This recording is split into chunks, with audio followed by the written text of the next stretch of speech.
இப்போலாம் ஜிம்முக்கு போகிறவா நிறையா இருப்பா, இந்த உடற்பயிற்சி செய்பவர்கள் இருப்பா இல்லையா.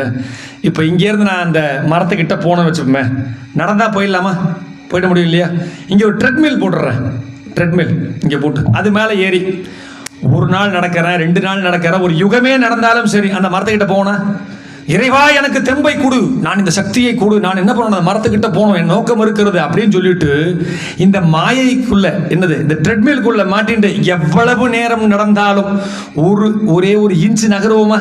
இதுதான் சம்சார கடல். அப்ப இந்த ட்ரெட்மில் மேல நடக்கிறப்ப இறங்கி பூமியில நட அப்படின்னு சொல்றவர் தான் குரு. பார்த்தா நமக்கு என்னவோ நினைச்சுட்டு இருப்போம், குருனா ஏதோ பயங்கரம். நமக்கு நிதர்சனத்தை நமக்கு சொல்லிக் கொடுப்பவர்கள் குரு. நமக்கு கண்ணுக்கு எழுத்தாப்புல பல ஊர்ல பல ரூபங்கள்ல பல வயதினர்ல பாலினங்களை ஆண் பெண் கிடையாது, ஒரு நாய் நமக்கு சொல்லிக் கொடுக்கும், ஒரு பூனை நமக்கு சொல்லிக் கொடுக்கும். கத்துக்கணுங்கிற மனப்பக்குவம் இருந்தால் போதுமானதான் என்ன பண்ணலாம், அனைவரையுமே குருவாக ஏற்றுக்கொள்ளலாம்.